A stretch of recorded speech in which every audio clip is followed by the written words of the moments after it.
Alhamdulillah, sallallahu wasallam wa baraka ala sayyidina rasulillah wa ala alihi wa sahbihi wa man walah. تكلمنا في الدرس الماضي عن من لم تبلغه الدعوة وعن من مات قبل البلوغ. Dalam pertemuan yang lalu kita bahas tentang seseorang yang tidak sampai dakwah kepadanya dan juga orang yang meninggal dunia sebelum balignya. سنتكلم اليوم عن حكم أهل الفترة. Insyaallah dalam pertemuan hari ini akan kita membahas tentang hukum ahli fatrah. قال الله تعالى: يا أهل الكتاب قد جاءكم رسولنا يبين لكم على فترة من الرسل. Allah Subhanahu wa taala berfirman, wahai ahli kitab, telah datang kepada kalian seorang rasul daripada kami, kata Allah Subhanahu wa taala, yang menjelaskan kepada kalian tentang masa tenggang tidak ada kerasulan tersebut. أي هناك زمن بينه وبين الرسل لم يبعث فيها رسول. Dalam arti ada satu masa antara nabi kepada nabi yang lain tidak ada seorang rasul yang diutus kepada kaum. أهل الفترة هم الكائنون بين أزمنة الرسل الذين لم يرسل إليهم الأول ولم يدركوا الرسول الثاني. Jadi al-fatrah itu adalah suatu kaum yang mereka berada pada zaman para nabi yang diutus sebelumnya. Jadi tidak ada seorang nabi yang sudah habis masa kerasulannya dalam sudah meninggal dunia, dan juga kaum ini tidak menemukan nabi yang diutus setelahnya. وذلك كالأعراب الذين لم يرسل إليهم سيدنا عيسى ولم يدركوا سيدنا محمد صلى الله عليه وآله وسلم. Seperti orang-orang Badui atau orang-orang Arab yang mana mereka tidak diutus kepadanya Sayyidina Isa, karena Nabi Isa tidak diutus kepada mereka, dan juga tidak mereka menemukan Sayyidina Nabi Muhammad SAW. لكن الفقهاء إذا ذكروا أهل الفترة فالمراد بهم الذين كانوا بين رسولنا صلى الله عليه وسلم وبين سيدنا عيسى على نبينا وعليه الصلاة والسلام. Namun para fuqaha mereka mengatakan bahwasanya ketika diucapkan kata fatrah, maka yang dimaksud adalah seseorang yang di antara zaman Sayyidina Isa dan juga diutusnya Rasulullah SAW. هؤلاء ماذا حكمهم؟ Bagaimana mereka hukumnya بين سيدنا عيسى وبين سيدنا محمد؟ antara Sayyidina Isa dan juga Sayyidina Nabi Muhammad SAW. قال أهل العلم كما ذكر في عون المريد، قال والمذهب الحق في أهل الفترة وهم من كان في أزمنة الرسل أو في زمن الرسول الذي لم يرسل إليهم ناجون، أي أنهم يوم القيامة إن شاء الله تعالى ناجون. Jadi mereka disebutkan ahli tahqiq bahwasanya ahlul fatrah adalah orang-orang yang hidup di zaman seorang rasul yang tidak diutus kepada mereka dan juga tidak menemukan seorang nabi yang diutus kepada mereka. Mereka hukumnya adalah orang yang selamat daripada api neraka Allah. قالوا حتى لو بدلوا وغيروا وعبدوا الأصنام في زمن الفترة فإنهم ناجون. Walaupun mereka merubah akidah orang-orang sebelumnya, akidah daripada seorang nabi, mereka menyembah berhala, tapi mereka di zaman fatrah tetap menjadi orang yang selamat. وهذا مبني على ما ذهب إليه الأشاعرة أن من مات ولم تبلغه الدعوة يكون ناجيا. لماذا؟ قالوا لأن الواجبات كلها عندهم إنما تجب بالشرع لا بالعقل كما تقدم الكلام معنا في الدرس الماضي.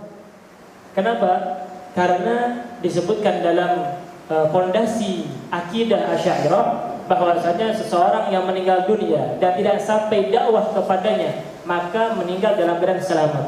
Dan kewajiban-kewajiban itu diwajibkan atas dasar syariat, bukan hanya sekedar diketahui dengan akal saja. إذن عند الأشاعرة أن من مات من أهل الفترة ممن لم تبلغه الدعوة يعتبر ناجي وإن بدل وإن غير.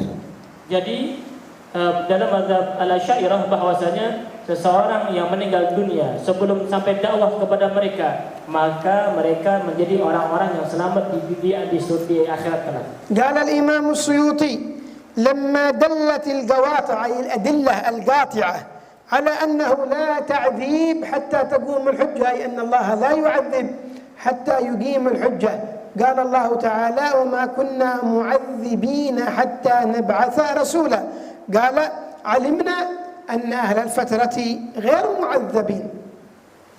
Al-Imam Suyuti belum mengatakan bahwasanya ketika ada dalil yang pasti mengenai tentang mereka bahwasanya Allah tidak menyiksa kepada mereka, maka dengan dalil ini dalam Al-Quran disebutkan tadi, berarti kami mengetahui bahwasanya ahlul fatrah semuanya mereka orang yang tidak disiksa oleh Allah Subhanahu wa taala. أما الماتريدية فقد فصلوا.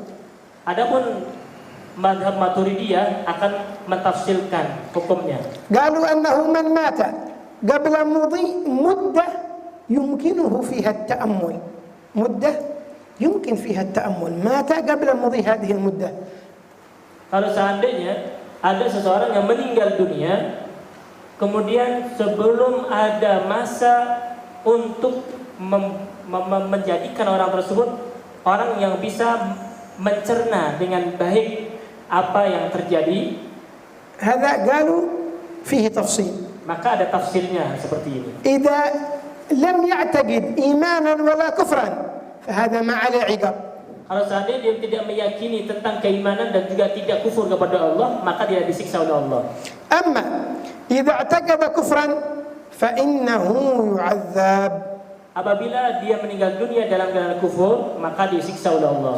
ومثله لو مات بعد مدة يمكنه فيها التأمل ولكنه لم يتأمل ولم يعتقد شيء. Atau berlalu daripada orang tersebut suatu masa yang dimungkinkan dia bisa merenungkan kebenaran, namun dia tidak mau merenungkannya sehingga meninggal dunia, maka orang yang seperti ini disiksa oleh Allah Subhanahu wa taala. فعندهم أنه خلاصة قولهم من مات وهو يعتقد كفرا فهذا معذب. Jadi intisarinya bahwasanya kalau seandainya seseorang yang meninggal dunia dan tidak meyakini keimanan atau kekufuran, maka tidak disiksa. حتى لو كان قبل مدة يمكنه التأمل فيها ما دامه يعتقد كفر هذا معذب. Kalau seandainya dia sudah berlalu waktu kemudian tidak merenungkan, maka disiksa. فإن كان لا يعتقد شيء Kalau seandainya tidak meyakini sedikit pun, ننظر هل مضى زمن يمكنه التأمل فيه؟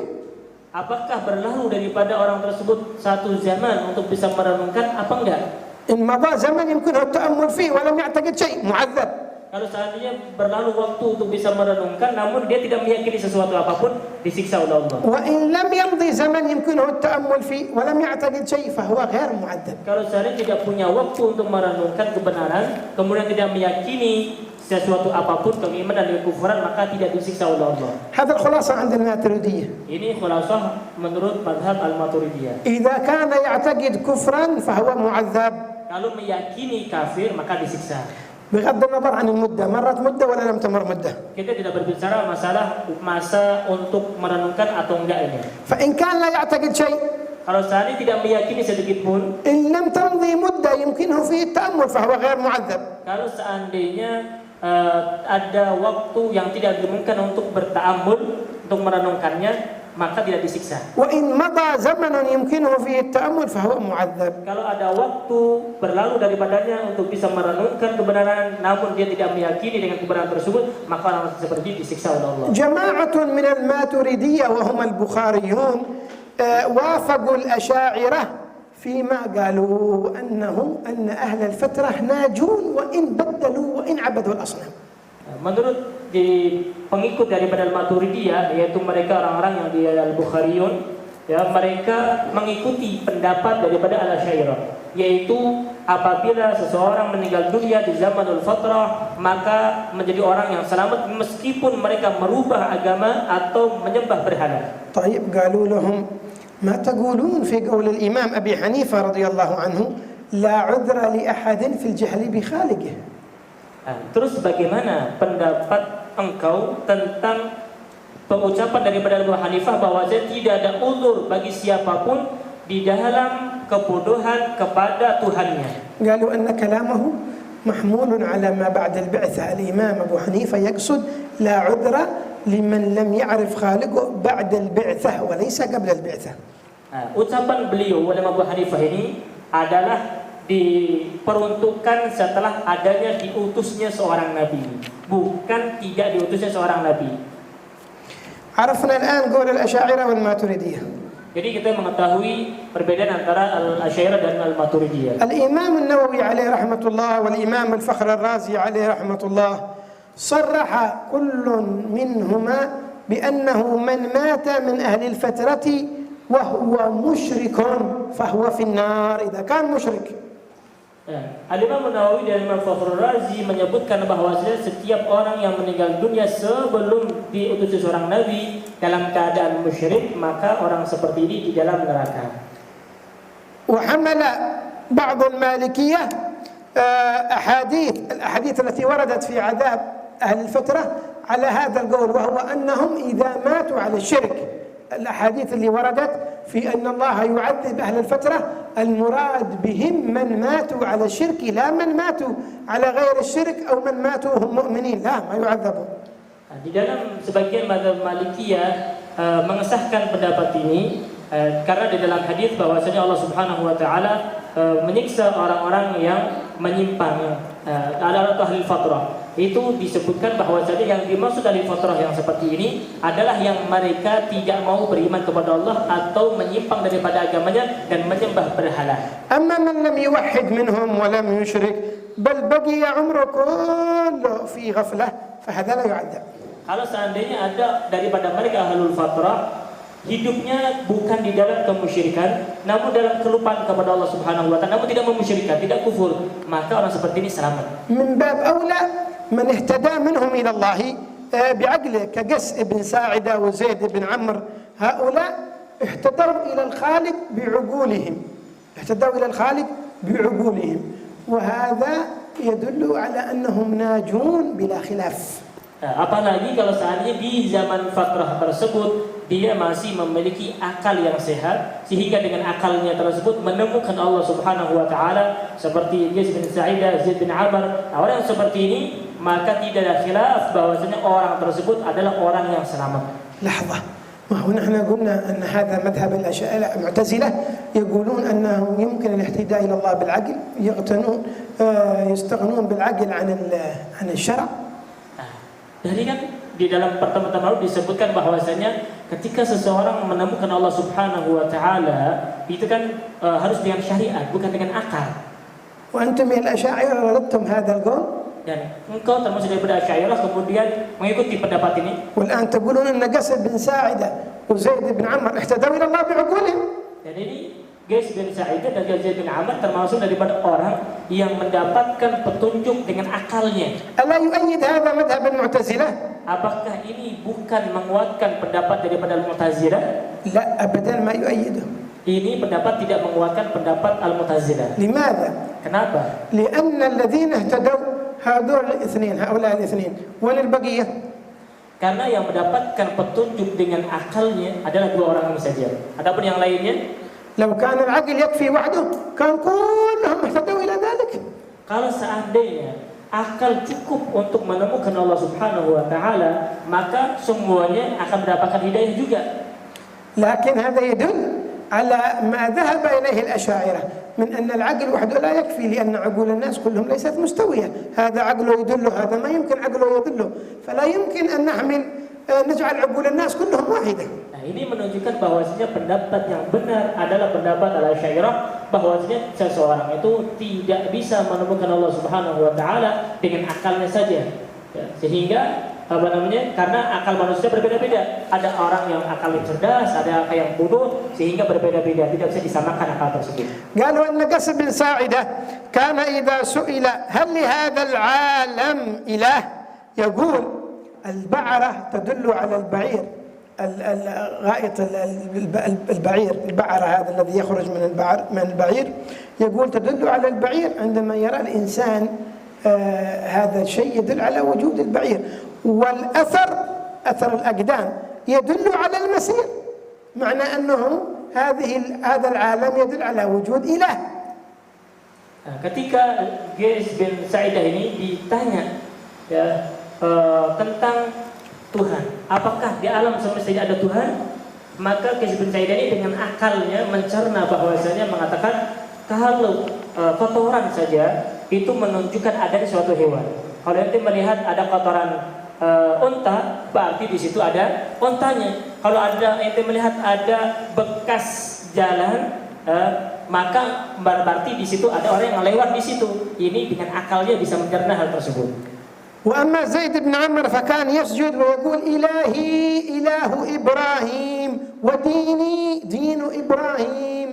Sedangkan Zaid bin Amr tadi, dua orang yang beriman tadi, dia ketika sujud kepada Allah Subhanahu wa taala mengatakan, wahai Tuhanku, engkau adalah Tuhannya Sayyidina Ibrahim dan agamaku adalah agama Sayyidina Ibrahim. وكان يقول إني لأنتظر نبيا من ولد إسماعيل من بني عبد المطلب لأنه اطلع على الكتب الأخرى القديمة ولا أراني أدركه، يعني قال لا أظن أني سأدركه وأنا أؤمن به وأصدقه وأشهد أنه نبي ومن طالت به مدة ورآه مرة فليقرئه مني السلام. هذا يدل على أنه مات على الإيمان. Jadi Zaid bin Amr ini seseorang yang meyakini dengan agama Sayyidina Ibrahim, kemudian selalu mengatakan bahwasanya saya ini selalu menunggu seorang nabi dari keturunan Nabi Ismail, dari keturunan dari Abdul Muttalib, dan pasti saya tidak akan menemukannya. Kalau seandainya saya menemukannya, saya akan beriman, mempercayai dan bersaksi bahwasanya beliau adalah seorang nabi. Wahai orang yang panjang umurnya sehingga menemui nabi ini dan melihat seorang nabi ini, maka saya kirim salam kepada orang tersebut, seorang nabi tadi.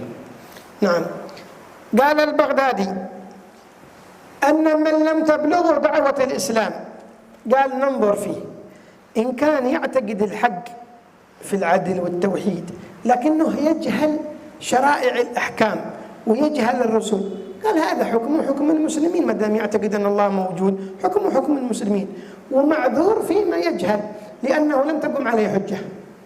Menurut Al-Baghdadi, bahwasanya seseorang yang tidak sampai dakwah kepadanya, maka dilihat kalau seandainya dia meyakini kebenaran di dalam keadilan, dalam tauhid, namun tidak mengetahui tentang syariat Islam dan Rasul, maka hukumnya seperti hukum orang muslimin. Adapun ketidaktahuan tentang hukum tersebut, maka diuzurkan karena ada hujjah. Amma man i'taqada al-ilhad ankara al-haq subhanahu wa ta'ala, man i'taqada al-ilhad wal kufr فهو كافر بذلك الاعتقاد يعتبر كافر. Kalau seandainya daripada ahli fatrah tersebut mereka mengingkari adanya Allah Subhanahu wa taala, maka dengan i'tikad yang seperti ini, i'tikad yang salah, yang kufur. طيب وبعدين كيف حاله يوم القيامة؟ Maka bagaimana keadaan orang seperti ini di hari kiamat? قال ينظر فيه إن كان قد انتهت إليه دعوة بعض الأنبياء، وصلت إليه دعوة بعض الأنبياء فلم يؤمن بها فهو يستحق الوعيد يوم القيامة ويستحق النار. Kalau seandainya orang tersebut sudah sampai selesai daripada dakwah seorang nabi, kemudian dia tidak mau beriman, maka orang seperti ini berhak untuk mendapatkan ancaman dari Allah Subhanahu wa taala. قال وإن لم تبلغه شريعة بحال. Kalau seandainya tidak sampai kepada syarat sekalipun, ولم يكن مكلفا dan tidak termasuk orang yang mukallaf. أيوة قال إن أنعم الله عليه في الآخرة بالثواب فهو فضل من الله وليس بثواب على الطاعة، وإن لم ينعم الله عليه فإن ذلك من فضل الله سبحانه وتعالى. إذا أنعم الله عليه من فضل الله، هذا الذي بلغته لم تبلغه الدعوة ولم يصل إليه ولم يكن مكلف، قال أمره إلى الله إن شاء إن أنعم الله عليه يوم القيامة هذا فضل من الله، ما هو بالطاعة اللي يعملها لا إلا فضل من الله. Kalau seandainya orang tersebut diberikan oleh Allah Subhanahu wa taala bisa masuk dalam surganya Allah Subhanahu wa taala, orang ahli fatrah tadi beriman tidak kufur kepada Allah Subhanahu wa taala, kemudian diberikan pahala oleh Allah Subhanahu wa taala. Ini murni daripada anugerah dari Allah Subhanahu wa taala, bukan pahala atas ketaatannya dia. هذا الكلام في من اعتقد كفرنا. Ini kematian orang yang meyakini dalam kekufuran. الحين قلنا كلام البغدادي ينقسم إلى قسمين، شخص اعتقد التوحيد. Jadi ucapan dalam bab tadi ada dibagi menjadi dua, ada yang meninggal dan meyakini keimanan, هذا قال ناجي. maka dia akan selamat. شخص آخر اعتقد الكفر.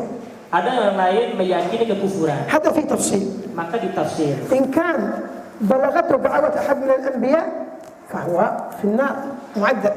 Kalau seandainya sudah sampai dakwah kepadanya seorang nabi, maka orang tersebut tidak meyakini, maka orang seperti ini disiksa di dalam neraka. وإن لم تبلغه الدعوة Kalau seandainya tidak sampai dakwah kepadanya, فهذا غير مكلف. maka dia tidak mukallaf. إذا أعطاه الله الثواب يوم القيامة فهذا فضل من الله. Kalau seandainya Allah memberikan anugerah kepadanya masuk dalam surga, berarti itu murni anugerah dari Allah. إذا كان من لم تبلغه الدعوة ليس بموحد ولا كافر. عرفنا إذا كان موحد من الناجين، إذا كان كافر في تفصيل. الآن ليس بمؤمن ولا بكافر، لا يعتقد شيء. Jadi kalau seandainya ada lagi orang yang tidak meyakini dan juga tidak kufur kepada Allah Subhanahu wa taala. Tadi dijelaskan ada orang yang meninggal dunia dalam keadaan mukmin, maka dia termasuk orang selamat. Ada lagi orang yang dalam keadaan kafir, maka dia orang yang dalam neraka. Tapi ini tidak beriman, tidak kufur. Bagaimana hukumnya? قال هذا أمره إلى الله، إن شاء الله أنعم عليه وإن شاء عذبه. Maka kita kembalikan harusnya kepada Allah Subhanahu wa taala. Kalau Allah memberikan anugerah, dia akan diberikan pahala masuk dalam surga. Kalau seandainya Allah Subhanahu mau, dia akan masuk dalam neraka. يعذبه عدلا أو يثيبه فضلا. Allah akan memberikan pahalanya karena anugerah, dan juga Allah akan menyiksanya karena keadilan Allah. طيب ممكن يقول الواحد أن هناك جماعة من أهل الفترة أخبر رسول الله صلى الله عليه وآله وصحبه وسلم أنهم في النار، مثل امرؤ القيس وحاتم الطائي وبعض آباء الصحابة عندما سأله بعض الصحابة وهو يخطب صلى الله عليه وسلم قال أين أبي؟ قال أبوك في النار. إذن هناك أشخاص من أهل الفترة صرح النبي بأنهم في النار، فكيف تجيبون لنا التفصيل هذا الآن تقولون إن كان كذا وإن كان كذا وإن كان كذا وإن كان كذا. Tadi disebutkan dengan tafsir, ya, apakah dia masuk surga atau masuk neraka, atau dia beriman atau kufur, atau tidak beriman tidak kufur, tafsir tadi. Namun ada beberapa orang daripada orang yang disebutkan dari Al-Fatrah, disebutkan oleh Rasulullah secara jelas bahwasanya mereka di dalam api neraka, seperti Imrul Qais, Hatim At-Tai, dan sebagian daripada orang tua sahabat. Ketika ditanya oleh Rasulullah ditanya, "Ya Rasulullah, di mana orang tua saya?" Maka Rasulullah SAW menjawab, "Finnar." Maksudnya bagaimana? Tadi ada tafsir, kemudian di sini ada orang yang Al-Fatrah ternyata di dalam api neraka. أجيب عن هذا بأن الأحاديث التي وردت في هؤلاء هي أحاديث أحاد يرويها واحد عن واحد عن واحد. Hadis yang tadi disebutkan tadi, aina abi qala finnar, di mana orang tua saya, bahwasanya mengatakan di dalam neraka. Hadis-hadis tersebut yang menunjukkan orang Al-Fatrah disiksa, itu adalah hadisul ahad yang diriwayatkan oleh perorangan saja. وحديث الأحاد يفيد الظن ولا يفيد اليقين. Hadisul ahad itu bisa menyampaikan kepada sangkaan saja, tidak menyampaikan kepada keyakinan. والأخبار التي وردت في نجاة أهل الفترة هي أخبار قطعية، فلا يمكن أن يعارض خبر الأحاد القطعي أبدا.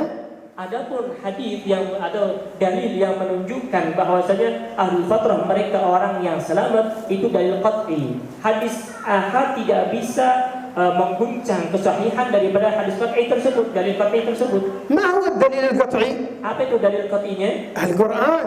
Yaitu Al-Qur'anul Karim. قوله تعالى وما كنا معذبين حتى نبعث رسولا. Yaitu firman Allah Subhanahu wa taala, kami tidak akan menyiksa orang-orang sehingga kami mengutus kepada seorang nabi. وأجابوا أيضا بأنه يمكن أن يكون تعذيب من صح تعذيبه من هؤلاء لأمر يختص به يعلمه الله، لأنه فعل شيء يستحق العذاب، ما هو عامل أهل الفترة كلهم هؤلاء اللي ذكرهم النبي لأنهم فعلوا شيء يستحقون به العذاب. Mungkin di jawaban yang lain, Allah Subhanahu wa taala menyiksa orang tersebut sebagaimana disebutkan oleh Rasulullah bahwasanya Allah menyiksa mereka, mungkin dikhususkan ini dengan amalan-amalan tertentu sehingga orang tersebut disiksa oleh Allah Subhanahu wa taala, bukan kepada seluruh ahli fatrah. وبعض أهل العلم جعل العذاب المذكور مقصور على من غير وبدل وكفر وأشرك ولم يكن معذورا.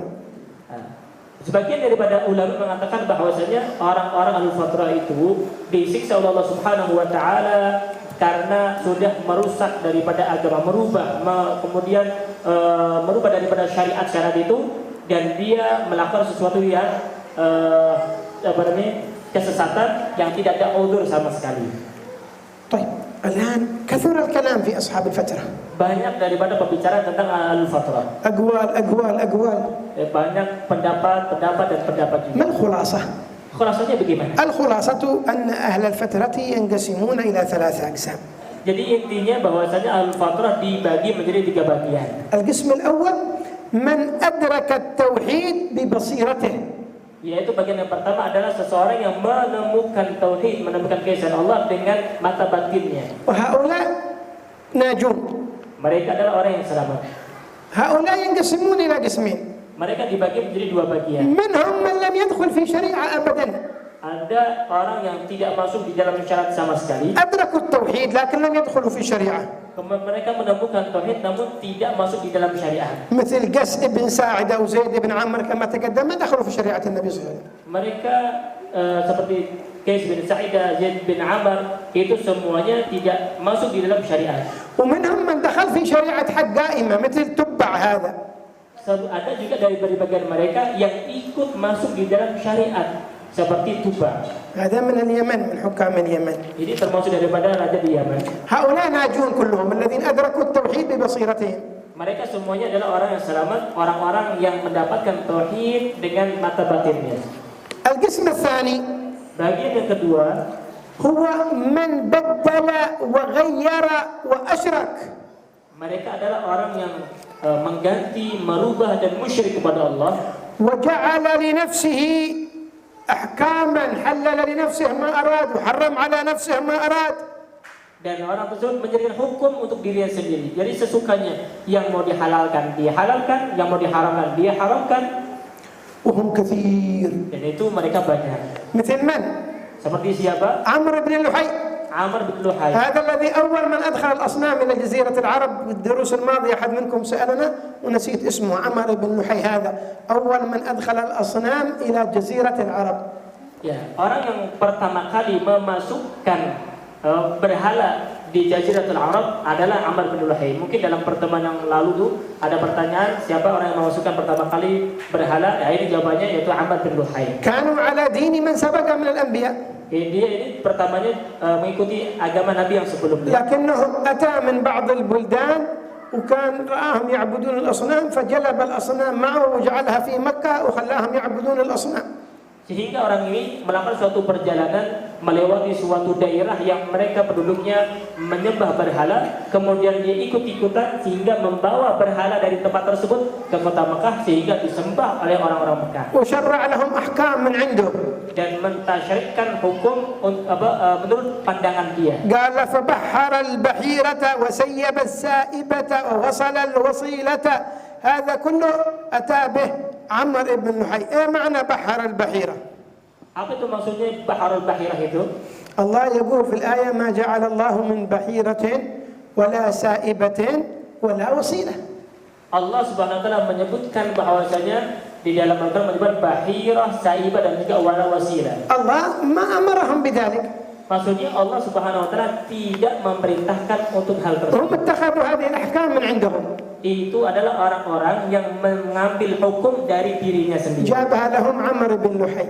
Diambil oleh Amr bin Luhai.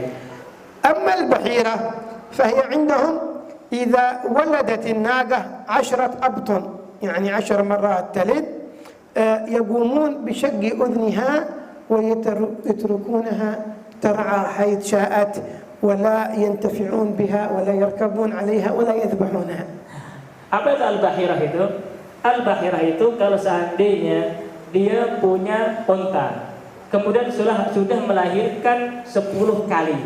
Unta sudah melahirkan 10 kali, maka dipotong telinga unta tersebut, kemudian dilepaskan.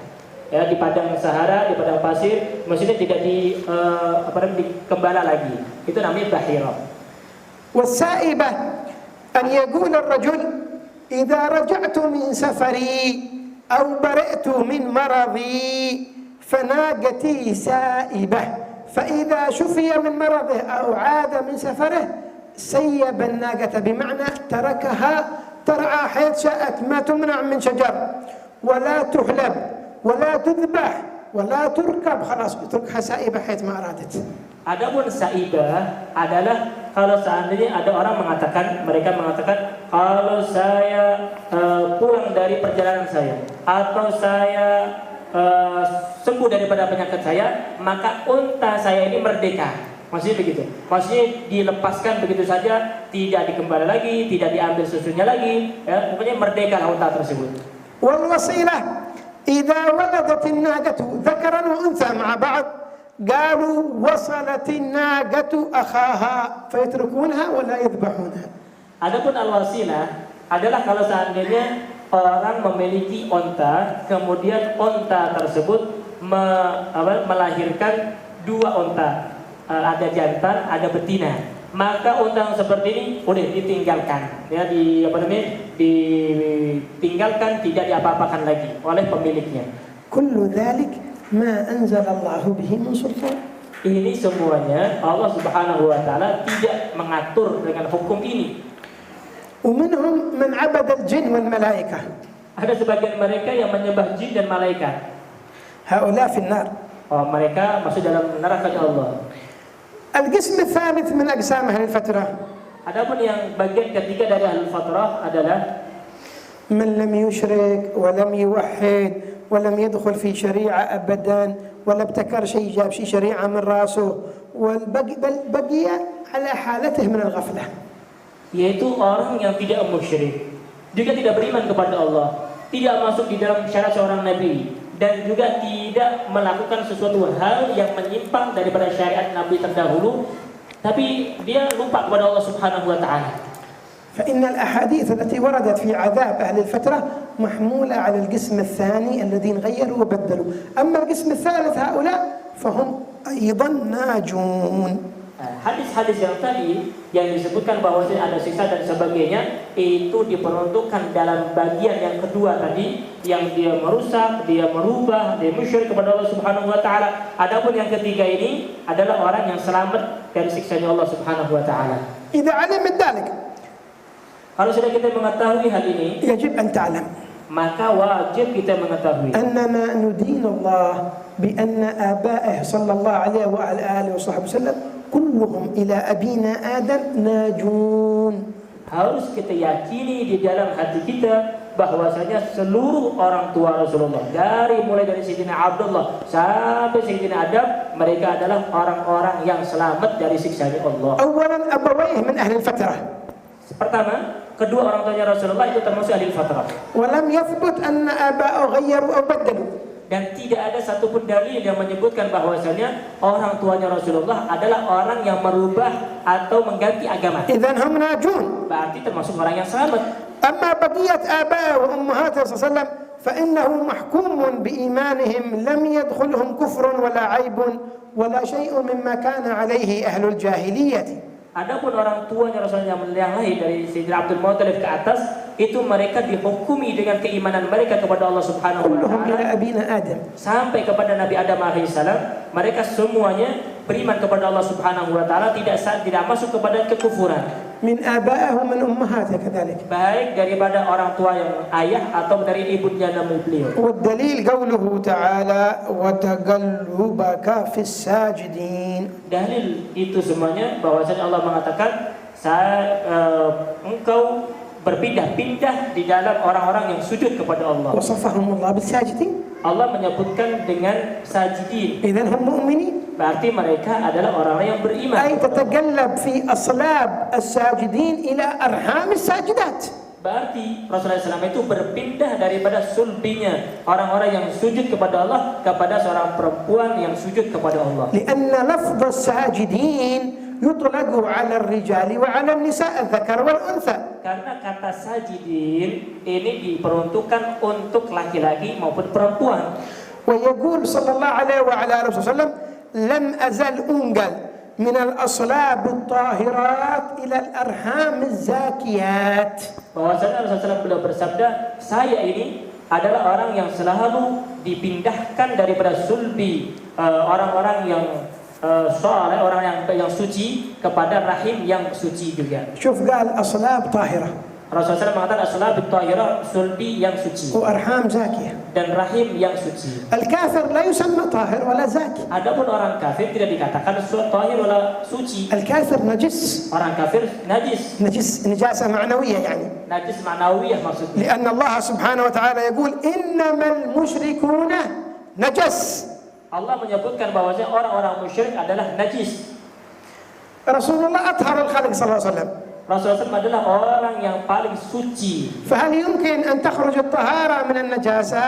Apakah mungkin seseorang yang suci keluar dari sesuatu yang najis? وممن دافع عن آباء رسول الله صلى الله عليه وسلم الإمام السيوطي حيث ألف 10 رسائل كلها تثبت نجاة أبوي النبي صلى الله عليه وسلم، وقد حققها وعلق عليها الشيخ محمد حسنين مخلوف شيخ الأزهر سابقا أو مفتي الديار المصرية سابقا عليه رحمة الله.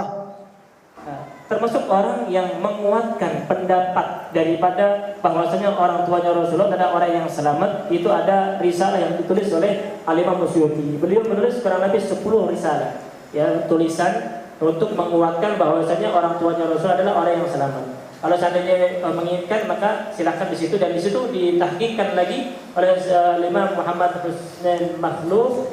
Beliau adalah mufti di kota Mesir sana. نعم. عند الطبراني ورد عن أم المؤمنين عائشة رضي الله عنها حديث Diriwayatkan bahwasanya dari Sayyidatina Aisyah ada suatu hadis. قالت حججنا مع رسول الله صلى الله عليه وسلم حجة الوداع. Kami haji bersama Rasulullah pada Hajatul Wada. فمررنا بالحجور.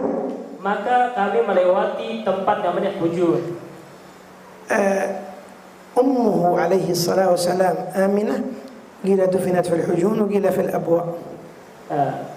Ibundanya Rasulullah yaitu Sayyidatina Aminah itu ada mengatakan beliau meninggal di kota Hujur atau meninggal di kota Abwa. قالت عندما مر رسول الله بالحجون كان حزينا باكيا صلى الله عليه وسلم. Ketika Rasulullah melewati daerah tersebut yaitu Hujun tadi, Rasulullah SAW merasa sedih dan menangis. ثم مشى أمرهم بالانتظار ومشى.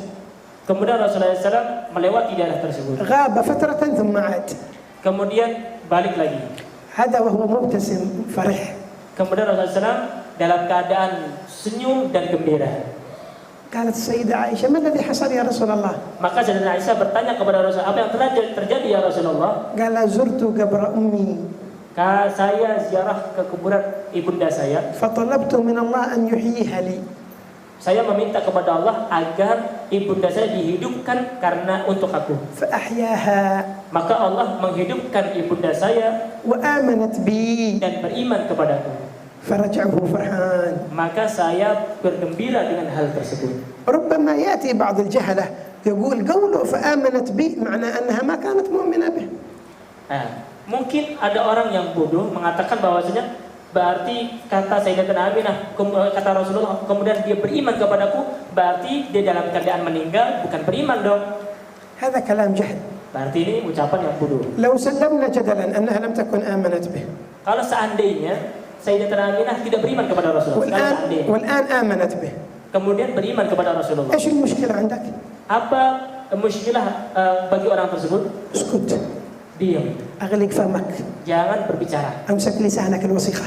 Jangan engkau buka mulutmu yang kotor itu. أنت فيك لسان وسخة. Karena lisanmu kotor banget. تؤذي بها رسول الله في أبوه وأمه. Karena menyakiti hati Rasulullah di dalam orang tuanya Rasulullah. لو أحد تكلم على أبوك وأمك تغضب. Kalau saja engkau mendengar orang berbicara tentang orang tuamu, engkau akan marah. وتتكلم على أبو النبي وأمه. Kemudian engkau berbicara tentang kedua orang tua Nabi. رسول الله الذي أنقذ الأمة كلها ما بينقذ أبوه وأمه. Kemudian Rasulullah SAW adalah orang menyelamatkan dan sayang kepada manusia, kemudian tidak sayang kepada kedua orang tuanya. رسول الله أطهر خلق الله يخرج من نجاسة من كفر. Rasulullah SAW adalah orang yang paling suci. Kemudian kau anggap Rasulullah ini keluar daripada orang yang najis dan kufur. إيش قلة الأدب هذه؟ Maka apa ini? Apa namanya? Tidak ada akhlak adab kepada Rasulullah. المتكلم على آباء النبي وعلى أبو النبي وأمه نخشى عليه يوم القيامة أن يحرم رؤية النبي محمد صلى الله عليه وسلم. Orang yang berbicara tentang kedua orang tua Rasulullah, menjelek-jelekan kedua orang tua Rasulullah, maka dikhawatirkan orang yang seperti ini di hari kiamat disiksa oleh Allah Subhanahu wa taala. ذكر العز بن عبد السلام الإجماع على أن القبر الحفرة التي ضمت جسد النبي محمد أفضل من الأرض، من جميع الأرض ومن السماء ومن العرش ومن الكرسي ومن كل شيء.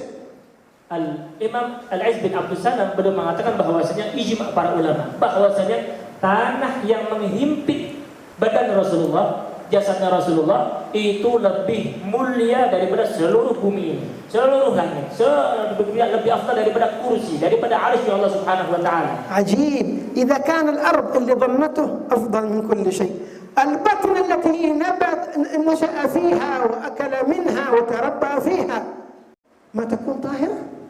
Kalau kita meyakini bahwasanya tanah yang menghimpit jasadnya Rasulullah saja itu lebih afdal daripada itu semua, daripada arsy-Nya Allah, daripada kursi-Nya Allah Subhanahu wa taala, kemudian perutnya Rasulullah, rahimnya ibunda Rasulullah, yang mana rahim tersebut pernah berada di situ Rasulullah SAW dikandung oleh ibundanya. Kemudian kau mengatakan bahwasanya perutnya atau rahimnya ibunda Rasulullah itu adalah yang najis. في بطن آمنة كون تكوينا صلى الله عليه وسلم. Di rahimnya Sayyidatina Aminah diciptakannya Rasulullah SAW. في بطنها. Di perutnya Rasul, di ibunda Rasulullah. تغذى من غذائها. Kemudian Rasulullah SAW makan daripada yang di dalamnya ibunda Rasulullah. نشأ من لحمها. Kemudian tumbuh dari dagingnya ibunda Rasulullah. كيف ينشأ من نجاسة؟ Kemudian bagaimana Rasulullah SAW itu tumbuh daripada sesuatu yang najis? ينبت لحمه من لحم كافر؟ Apakah dagingnya Rasulullah dari orang yang kafir kepada Allah? حاشا. Maka nggak mungkin. ونرجع إلى ما ذكرناه من حديث الطبراني. Maka kita kembali kepada hadis yang disebutkan oleh Imam Tabrani. قوله فآمنت بي لا يدل على أنها كانت كافرة به يا متخلف.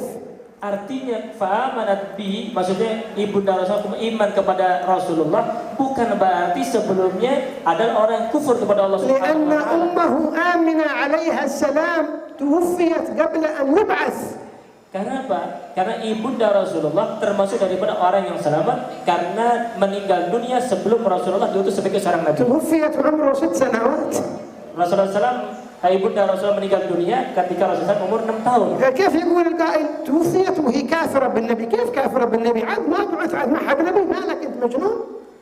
Terus kenapa engkau katakan bahwasanya ibunda Rasulullah meninggal dalam keadaan kafir, tidak beriman dengan Rasulullah? Gimana? Karena Rasulullah SAW pada waktu itu belum menjadi seorang nabi. فقوله آمنت به إلا من باب التشريف أن الله شرفها زيادة بالإيمان به، وإلا هي غير مكلفة بالإيمان به صلى الله عليه وسلم لأنها توفيت قبل أن يبعث. Kata fa'amanat bihi itu adalah tambahan kemuliaan untuk ibunda Rasulullah yang mana beliau diberikan keistimewaan untuk beriman dengan Rasulullah. Meskipun kalau seandainya tidak beriman kepada Rasulullah tetap menjadi orang yang selamat karena termasuk ahli fatrah. وذلك كقوله صلى الله عليه وسلم لو كان موسى بن عمران حيا ما وسعه إلا الإيمان بي. بيجي واحد يقول موسى كان كافر بالنبي، أعوذ بالله من هذا الكلام. Nah, ucapan ini juga disamakan dengan penafsiran kata Rasulullah SAW bahwasanya kalau seandainya Nabi Musa atau Nabi Isa hidup di masa saya menemui saya, maka tidak ada jalan lain kecuali beriman dengan saya. Berarti Nabi Musa kufur kepada Allah Subhanahu wa taala.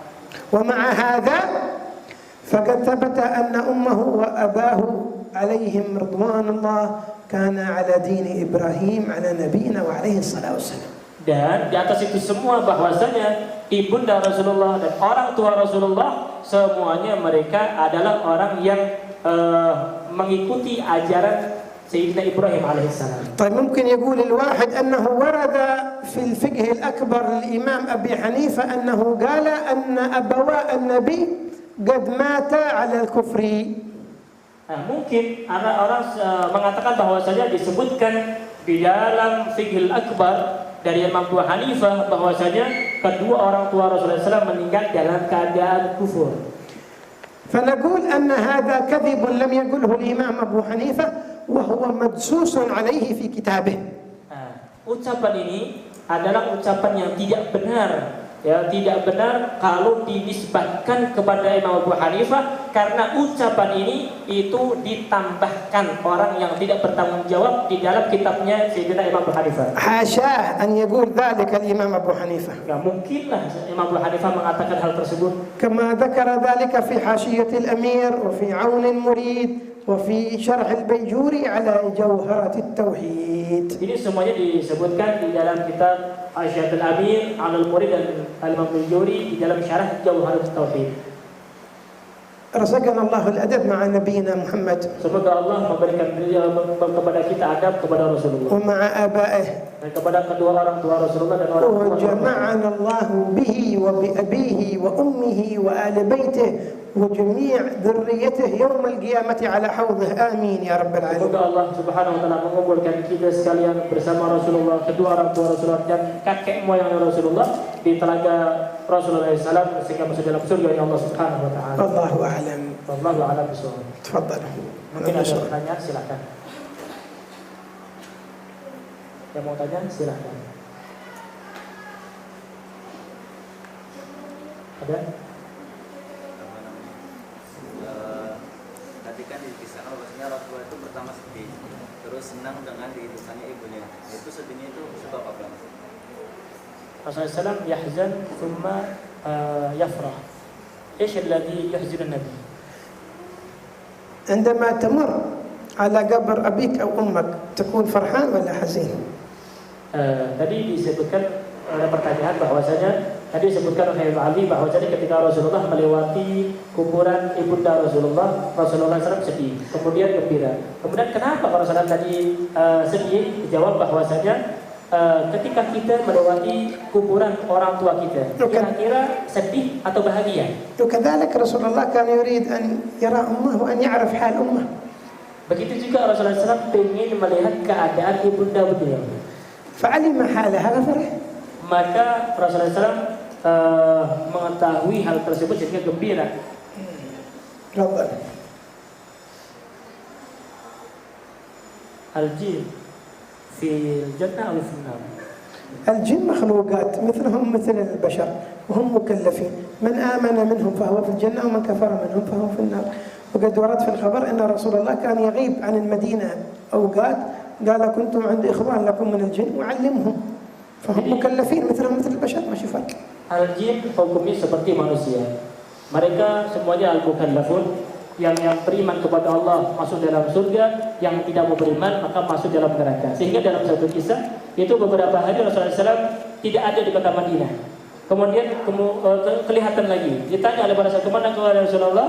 Rasulullah mengatakan bahwasanya saya pergi kepada saudara kalian yaitu jin untuk mengajarkan kepada mereka iman kepada Allah dan iman kepada Rasulullah. وأظن ذكرنا هنا في معنى الوحدانية إن لم أخطئ لا إله إلا الله 95 في صفة الوحدانية، ما أدري هنا وإلا في القول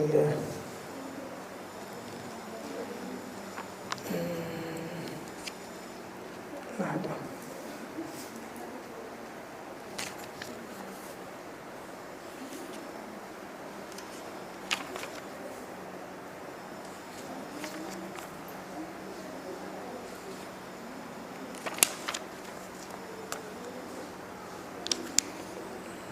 نعم، شو عندكم هنا صفحة 104 Di halaman ke-104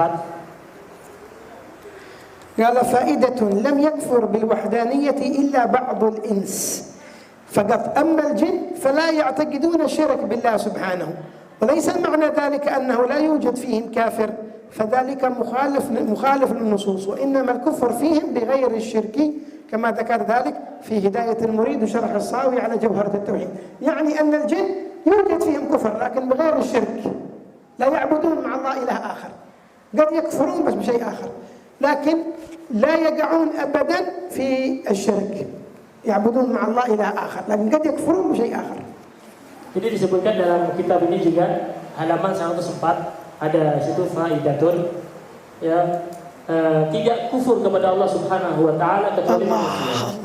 Jadi yang menyekutukan Allah adalah manusia. Adapun jin, mereka tidak menyekutukan Allah Subhanahu wa taala. Mereka kufur kepada Allah mungkin dengan amalan-amalan yang lain, bukan dengan mensyirikkan Allah Subhanahu wa taala. Begitu. تفضل عاد شيء. Ada lagi? Tadi udah tadi. Wasilah tadi udah. Al-wasilah. فين؟ Wasilah. Tadi disebutkan seseorang. شرحناها. ذكرناها لكم الوسيلة. Tadi seseorang عندما يلد ذكر الناقة تلد ذكر وأنثى فيكون وصلت الناقة أخاها فيتركونها من غير ذبح من غير شيء. Jadi wasilah itu kalau dia mempunyai unta lahir betina dan juga jantan, ya berarti ini sudah menyambungkan saudaranya dengan saudarinya, sehingga unta tersebut dilepaskan tanpa diapa-apakan lagi, tidak dikasih makan, kemudian tidak disembelih, ya, tidak diperah susunya, begitu. شيء. Ada lagi?